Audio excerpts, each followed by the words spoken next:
आखिर कैसे दाने दाने को मोहताज एक देश की इतनी हिम्मत हो गई कि वो हमारी सरहद पर कंटीले तार उखाड़ने वालों को सरेआम लाखों का नकद इनाम बांटने लगे। और सबसे बड़ा सवाल, इस कायराना धोखे के बाद नई दिल्ली में बैठे हुक्मरानों ने और हमारी भारतीय सेना ने पूर्वी मोर्चे पर ऐसा कौन सा महाचक्रव्यूह रच दिया है जिससे ढाका से लेकर बीजिंग तक खौफ का सन्नाटा पसर गया है।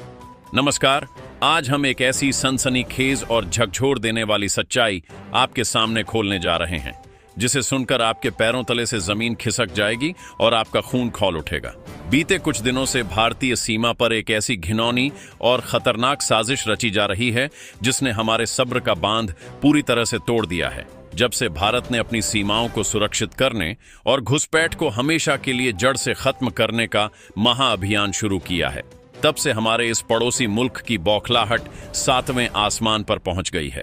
इसी बौखलाहट और पागलपन में आकर हाल ही में वहां की सेना ने स्थानीय उपद्रवियों और कट्टरपंथियों के साथ मिलकर एक ऐसी कायराना हरकत की है जिसे कोई भी संप्रभु राष्ट्र बर्दाश्त नहीं कर सकता। हमारी अंतर्राष्ट्रीय सरहद पर ड्यूटी कर रहे बीएसएफ के 4 जांबाज जवानों को एक सोची समझी साजिश के तहत जबरन घेरने और अगवा करने की नापाक कोशिश की गई। इस दुस्साहस के बाद से वहां की हुकूमत और कट्टरपंथियों के हौसले इतने बढ़ गए हैं कि उन्होंने सीमांत इलाकों में लाउडस्पीकर लगाकर एक ऐसी भड़काऊ घोषणा कर डाली है जो सीधे तौर पर भारत की अस्मिता पर हमला है। वहां की सेना और उपद्रवी नेताओं ने अपने नागरिकों से साफ शब्दों में कहा है कि 1 मीटर तार तोड़ो और 1 लाख टका का इनाम पाओ। जी हां, आपने बिल्कुल सही सुना, 1 मीटर भारतीय तार तोड़ने पर 1 लाख का इनाम। इस लालची और जहरीले ऐलान के बाद से सीमा पार एक अंधी होड़ मच गई है। हजारों की तादाद में ब्रेन वॉश किए गए उपद्रवी, तस्कर और कट्टरपंथी हमारी सरहद की तरफ बढ़ने लगे हैं। उनका मकसद हमारी अत्याधुनिक स्मार्ट फेंसिंग को काटना, भारत के अंदर घुसपैठ करना और बॉर्डर पर अशांति फैलाना है। लेकिन दोस्तों, यहां सबसे बड़ा और कड़वा सवाल यह उठता है कि जिस देश के पास खुद खाने के लिए 2 वक्त की सूखी रोटी नहीं है, जहां की बहुसंख्यक आबादी के पास पहनने के लिए ढंग से एक लुंगी तक नसीब नहीं होती, उस कंगाल मुल्क को आखिर इतनी बड़ी जुर्रत करने की हिम्मत कहां से आई? जरा सोचिए, जिस देश की पूरी अर्थव्यवस्था, जिसकी फैक्ट्रियां, जिसका ट्रांसपोर्ट चलाने के लिए ईंधन से लेकर बिजली तक हिंदुस्तान खैरात और व्यापार के रूप में देता है, वो आज हमें ही आंखें दिखा रहा है। अगर भारत सिर्फ 3 दिनों के लिए अपनी सीमाएं सील कर दे और वहां जाने वाली बिजली की सप्लाई की लाइनें काट दें, तो पूरा ढाका और उनकी सारी इंडस्ट्रीज घोर अंधेरे में डूब जाएंगी। उनकी पूरी इकोनॉमी वेंटिलेटर पर तड़पने लगेगी। फिर भी किसने उनकी पीठ पर ऐसा हाथ रखा है कि उसने भारत की संप्रभुता को सीधे चुनौती देते हुए हमारे कटीले तारों को तोड़ने वालों को नकद इनाम देने का खुला ऐलान कर दिया? असल में अगर आप इस पूरे जियोपॉलिटिक्स के खेल को बारीकी से समझेंगे तो आपको साफ दिखाई देगा कि यह दिमाग उनका अपना नहीं है।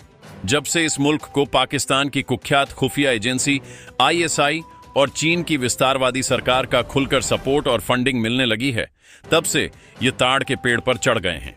चीन और पाकिस्तान का साझा मकसद बहुत साफ है। वे चाहते हैं कि भारत अपनी पूरी ताकत और ध्यान उत्तरी सीमाओं, लद्दाख और अरुणाचल प्रदेश पर केंद्रित न कर सके। भारत को उलझाने के लिए, भारत को अंदरूनी और बाहरी तौर पर परेशान करने के लिए उन्होंने इस कंगाल पड़ोसी को मोहरा बनाया है।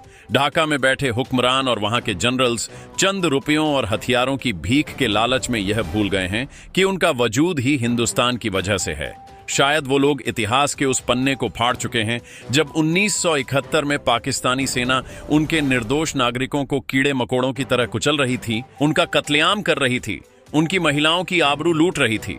उस खौफनाक दौर में अगर भारत के वीर सैनिकों ने अपने प्राणों की आहुति ना दी होती, अगर हमारी सेना ने अपनी जान की बाजी ना लगाई होती, तो आज भी वे पाकिस्तानियों के जूतों तले रोंदे जा रहे होते।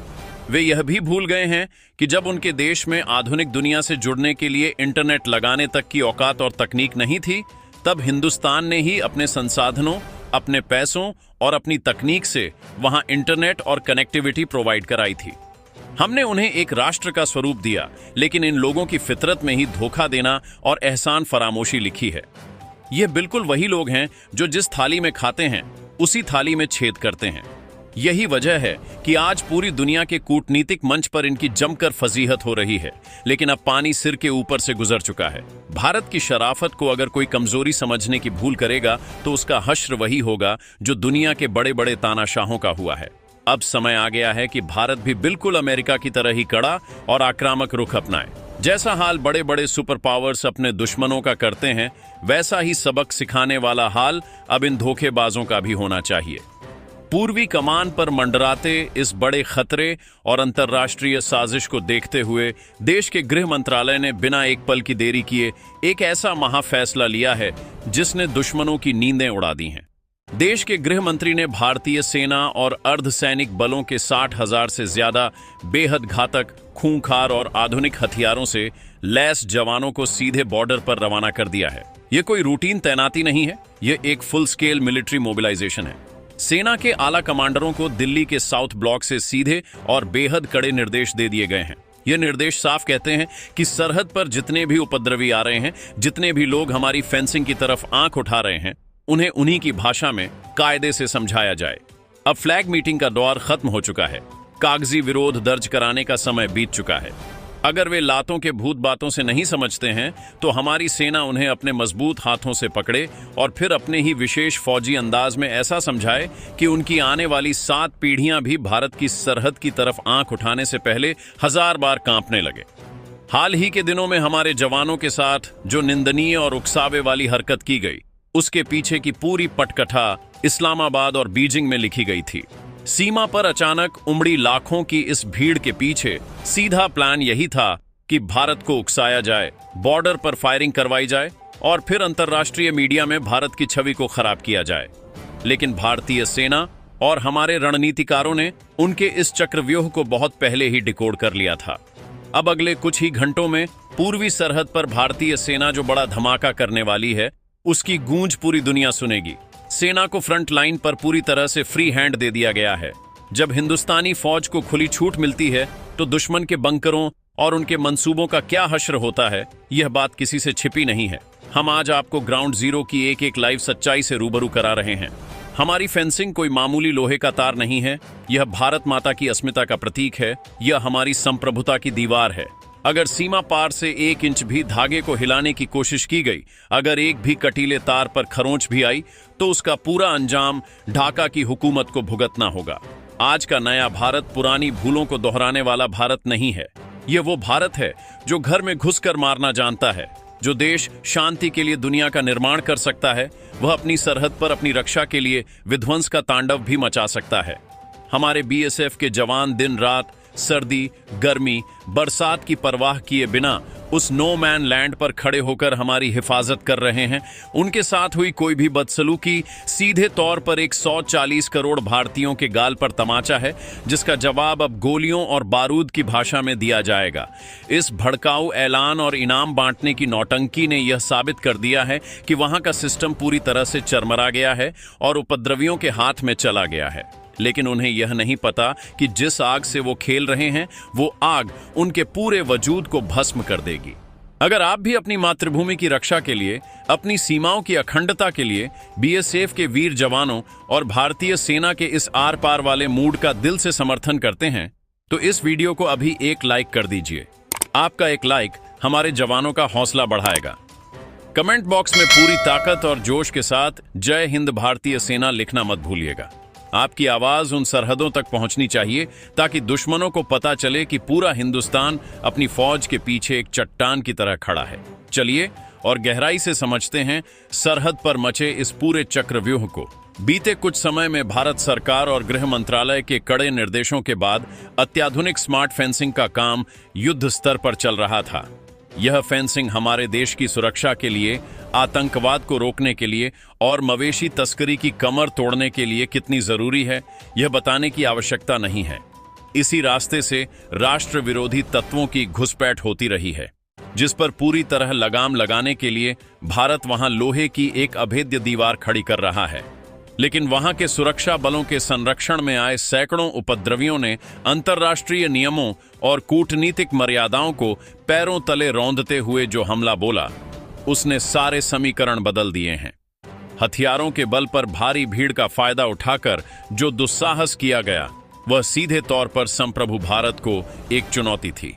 शुरुआत में भारत के कड़े कूटनीतिक दबाव के बाद उन्हें पीछे हटना पड़ा, लेकिन उन्हें लगा कि भारत का यह संयम हमारी कमजोरी है। इस गलतफहमी ने उनके सैन्य कमांडरों को और भड़का दिया। अब वहां लाउडस्पीकर पर ऐलान हो रहे हैं, लेकिन ढाका में बैठे उन आकाओं को यह नहीं पता कि उनका अंतिम और सबसे बड़ा हिसाब करने का समय अब बिल्कुल नजदीक आ चुका है। आज जब हम 1 लाख टका के इनाम की बात सुनते हैं तो हंसी भी आती है और उनके दिवालियेपन पर तरस भी आता है। जिनकी आधी से ज्यादा आबादी के पास आज भी 2 वक्त की रोटी सम्मान से खाने का ठिकाना नहीं है, जो रोजगार की तलाश में अवैध तरीके से भारत की सरहद में घुसने के लिए रात दिन पैर पटकते रहते हैं, वो हमें चुनौती दे रहे हैं। आर्थिक मोर्चे पर इस मुल्क की हकीकत ये है कि आज इनकी जो भी थोड़ी बहुत इंडस्ट्रीज बची हैं, उन्हें जिंदा रखने के लिए कच्चा माल हिंदुस्तान ही देता है। इतिहास गवाह है कि भारत ने हमेशा एक बड़े भाई का फर्ज निभाया है, लेकिन बदले में हमें सिर्फ पीठ में खंजर मिला है। आज यह एहसान फरामोश देश चीन के कर्ज के दलदल में डूबकर और पाकिस्तान के नापाक बहकावे में आकर अपनी ही कब्र खोद रहा है। इन्हें लग रहा है कि बीजिंग में बैठे इनके आका इन्हें भारत के गुस्से से बचा लेंगे, लेकिन नया भारत अब पुरानी भूलों को सुधारने और अपनी पीठ पीछे धोखा देने वालों को उनकी असली औकात दिखाने के लिए पूरी तरह तैयार हो चुका है।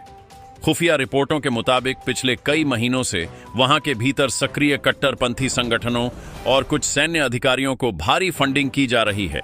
चीन चाहता है कि भारत पूर्वी मोर्चे पर उलझा रहे, लेकिन वे यह भूल गए कि जब बात राष्ट्र की अखंडता पर आती है तो भारत किसी भी मोर्चे पर ढिलाई नहीं बरतता।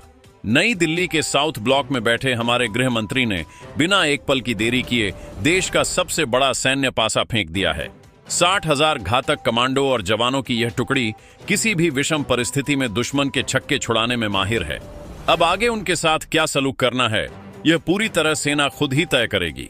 रक्षा मंत्रालय के सूत्रों के मुताबिक हमारी सेना की यह विशाल टुकड़ी अंतर्राष्ट्रीय सीमा के अलग अलग अति संवेदनशील और रणनीतिक मोर्चों पर पूरी तरह से मोर्चा संभाल चुकी है। पूरी कहानी बिल्कुल साफ हो चुकी है। आज का नया भारत अपने आत्मसम्मान, अपनी सीमाओं की संप्रभुता और अपने वीर जवानों की सुरक्षा से खिलवाड़ करने की इजाजत दुनिया के किसी भी देश को नहीं दे सकता। 1971 की उस ऐतिहासिक घटना को याद करते हुए और वर्तमान चुनौतियों को भांपते हुए आज का भारत अपनी सुरक्षा नीतियों को लेकर पूरी तरह से स्पष्ट है। ये महासेना और उन्हें दी गई पूरी छूट इस बात का जीता जागता सबूत है कि अब हिंदुस्तान केवल बातें नहीं करेगा, एक्शन लेगा। जब हमारी सेना सरहद के कोने कोने पर गरज रही है, तब सीमा पार बैठे हर एक उपद्रवी और रणनीतिकार को यह बात बहुत अच्छे से समझ में आ जाएगी कि हिंदुस्तान से टकराने का अंजाम क्या होता है। तो दोस्तों, सीमा पार से मिली इस गीदड़ भभकी के खिलाफ 60,000 जवानों वाले इस महाचक्रव्यूह और सरहद पर मचे इस घमासान पर आपकी क्या राय है? क्या आपको भी लगता है कि अब समय आ गया है कि हमारी सेना सरहद पर इन एहसान फरामोशों को ऐसा कड़ा सबक सिखाए जो इतिहास के पन्नों में हमेशा के लिए दर्ज हो जाए? अपनी राय नीचे कमेंट बॉक्स में पूरे जोश और देशभक्ति के साथ जरूर साझा करें। अगर आपको हमारी सेना के इस अदम्य साहस और देश की अखंडता से जुड़ी हमारी यह विशेष ग्राउंड रिपोर्ट पसंद आई हो तो फ्रंट लाइन पर तैनात हमारे जांबाज सपूतों के सम्मान में इस वीडियो को एक लाइक और अपने दोस्तों के साथ शेयर जरूर कर दीजिएगा। देश की सुरक्षा, डिफेंस और अंतर्राष्ट्रीय कूटनीति से जुड़ी ऐसी ही और भी धमाकेदार, कड़क और पूरी तरह से प्रामाणिक अपडेट सबसे पहले देखने के लिए हमारे न्यूज चैनल को अभी सब्सक्राइब करके घंटी का बटन दबाना बिल्कुल मत भूलिएगा। अपना और अपने परिवार का ख्याल रखिए। मिलते हैं आपसे अगले एक और बेहद कड़क और रणनीतिक न्यूज वीडियो में। तब तक के लिए पूरे जोश के साथ कमेंट बॉक्स में लिखिए और मेरे साथ बुलंद आवाज में कहिए, जय हिंद, जय भारत।